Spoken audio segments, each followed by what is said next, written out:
The Hope Chest, Chapter 3, Meeting Myrtle. The train was stuck for a long time in Scranton because of some sort of trouble on the tracks. It was evening when it pulled into New York.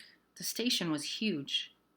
Violet bid a hasty farewell to Mrs. Renwick and sped away, trying to look like she knew where she was going.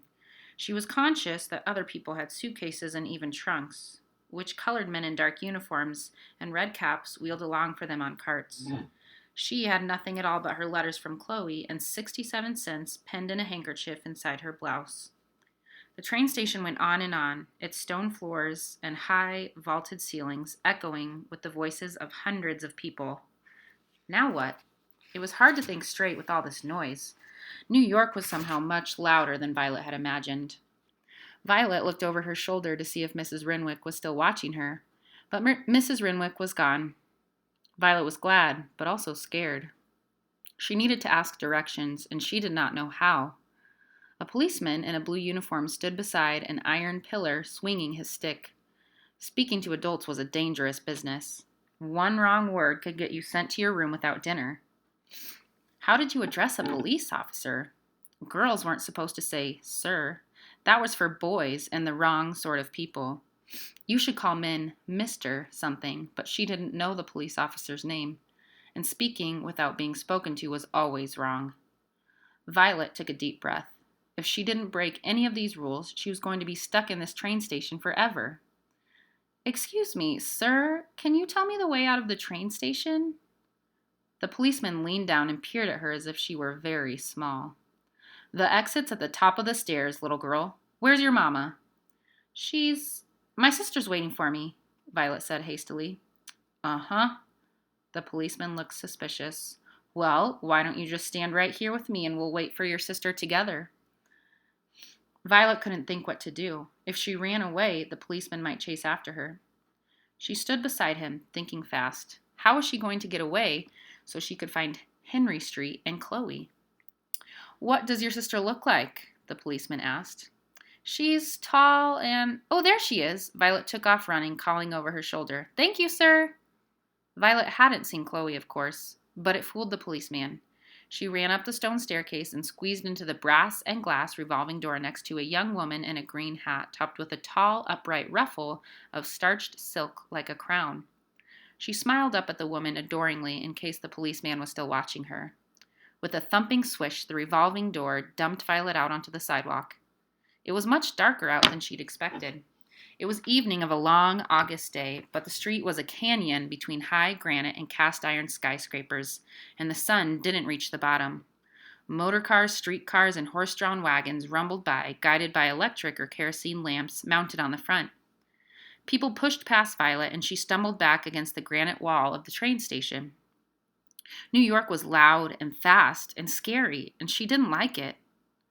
Hey, a boy in knee breeches pushed her. This is my section. Shove off. He picked up an armload of newspapers and threw himself into the crowd, shouting, Extra, extra! Red Army advances on Warsaw. Poland sues for peace. The crowd tossed the boy around like a kernel of popcorn in a shaking pan until he popped back out. He bumped up against the wall and shook his fist at Violet. I said get lost. Go find your own sidewalk. He shoved Violet again, and she stumbled out into the moving crowd. Terrified, Violet struggled to stay upright. The crowd caught her and carried her along. She didn't know where she was going. She wanted to ask if anybody knew the way to Henry Street, but nobody even looked at her. Once she was knocked off the sidewalk into the street, and there was a squeal of brakes and the blast of a long, curled brass car horn. Violet scrambled hastily up onto the sidewalk and tried to stay closer to the walls. She felt like Dorothy caught up in the cyclone or Alice falling down the rabbit hole. Sometimes the crowd crossed streets. She could tell because the sidewalks beneath her feet turned to asphalt road and then back into sidewalk again. Violet could see nothing but the shoulders of men's coats and women's dresses, and here and there the face of someone her own age. Unlike her, they seemed able to weave expertly through the people, going whichever way they wanted. After what seemed like hours, Violet found herself free of the crowd. It was dark now, or almost dark. It was hard to tell because the massive iron bulk of the elevated railway covered the sidewalk and part of the street like a roof, and electric signs over shop windows turned everything an eerie orange. New York was huger than Violet had imagined, and she had no idea how she was going to find Chloe. She was beginning to wish she had never left Susquehanna. The sounds of ragtime music jingled from some of the shops, and men in loose-fitting suits and straw boater hats lounged around the doorways. From one shop with a sign out front that said Barbizon Wigs Best Quality, Violet heard a woman singing along with the Nickelodeon Tenali playing a song that had been popular a few months ago. How you gonna keep 'em down on the farm after they seen Paris? How you gonna keep 'em from disappearing, jazzing around and painting the town? How you gonna keep 'em away from harm? That's a mystery. As Violet passed a group of men lounging in front of a candy store, one of them reached out and grabbed her arm. Hey, baby, come on in and dance with me. Let's shake a leg. Let go of me! Violet kicked at his shins. She thought he smelled strongly of liquor, but that couldn't be. Alcohol had been illegal in the United States ever since the Volstead Act took effect in January. The stupid man just laughed, but one of the others shoved him and said, Cheese it, Stan. That ain't no broad, that's just a kid. Stan let go. Frightened and disgusted, Violet hurried away. After that, she stayed well away from the doorways, skirting inside the L's giant iron legs. She kept walking, fast. She didn't know where she was going, but she didn't like where she was. A train thundered overhead, making the iron frame of the L creak and the sidewalk under Violet's feet tremble. There was an enormous crashing roar as if the L were collapsing. Coal smoke filled her lungs and made her eyes smart. Violet stumbled blindly, unable to see but desperate to get out from under the crumbling elevated. Panicking, she stumbled into the street and slipped on something. She skidded, flailing her arms, trying to stay balanced. Then she hit the pavement with a smack that rattled her teeth. It took her a moment to catch her breath enough to smell what she'd slipped on. Horse dung. A hand grabbed her arm. Hey, are you trying to get run over or what? Violet was ready to give up on New York. She had a confused idea that the easiest way to do that was just to stay where she was. Getting up was painful. She climbed gingerly onto the curb. Someone was brushing vigorously at the back of her skirt. Now your dress is all dirty. Violet turned to see who had pulled her out of the gutter.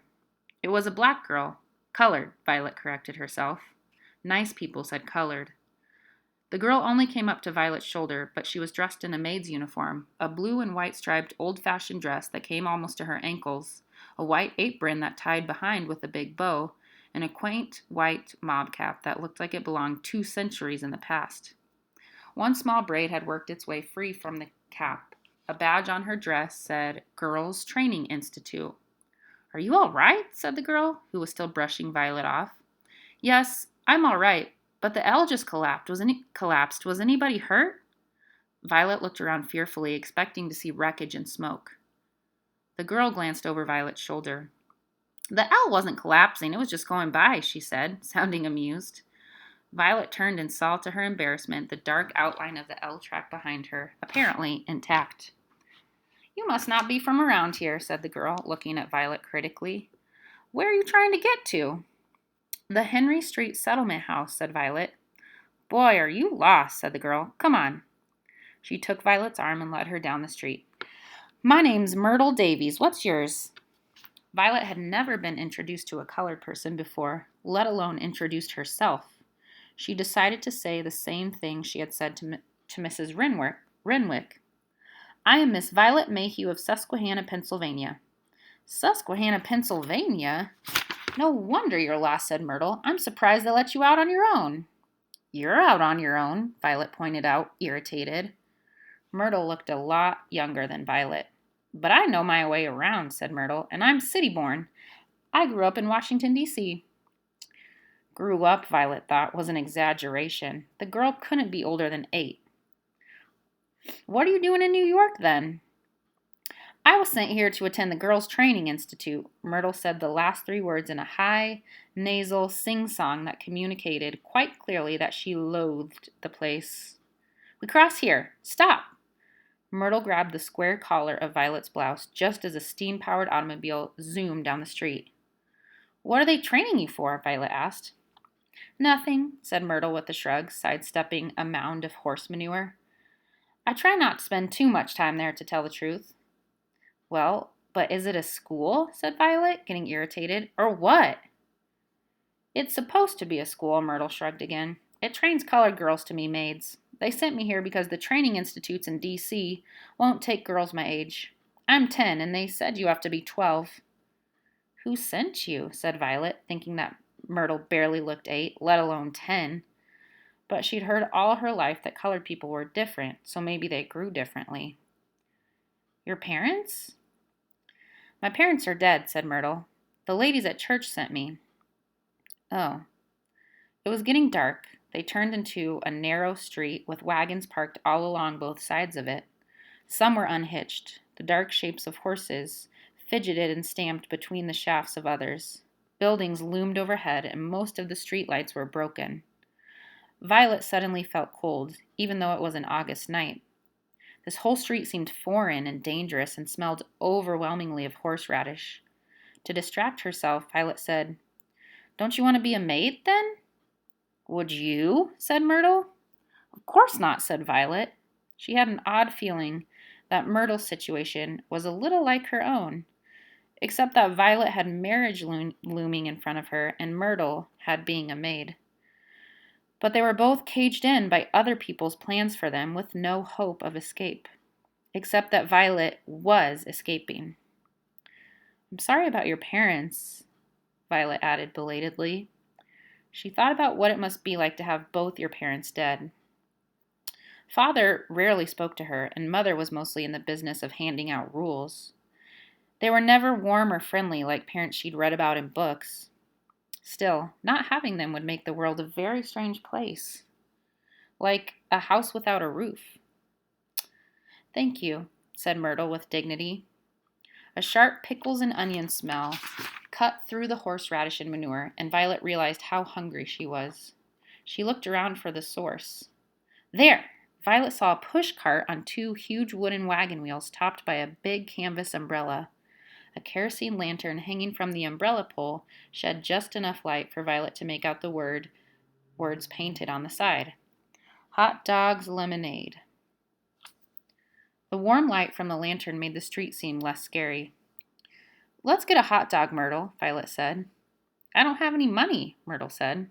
"That's okay, I do." Violet turned to the hot dog seller, a man in a long white apron and plaid cloth cap. "Two hot, how much are they, please?" 5 cents each, the man said. He had a foreign accent. 5 cents for lemonade. You gotta drink it here, though, 'cause I only got the 1 glass. Violet looked at the smudged glass which he held out for her inspection, and at the open bucket of lemonade hanging on the side of the cart. She was thirsty, but... "2 hot dogs, please," she said. The man took a sharp iron knife and slit 2 buns, then delicately plucked 2 red, spicy-smelling sausages out of the cart with his fingers. He slathered them with mustard and ketchup and forked sauerkraut and fried onions on top of them. "There you go, miss. Don't drop 'em." Violet had always been taught that only the very lowliest of the wrong sort of people ate on the street, and Myrtle had apparently been taught the same thing. They walked for a minute in silence, breathing the delicious smell of onions. Violet's stomach growled. "In here," Myrtle said. They stepped into a narrow alley crisscrossed with clotheslines overhead and gobbled the hot dogs out of public view. Violet thought nothing had ever tasted better.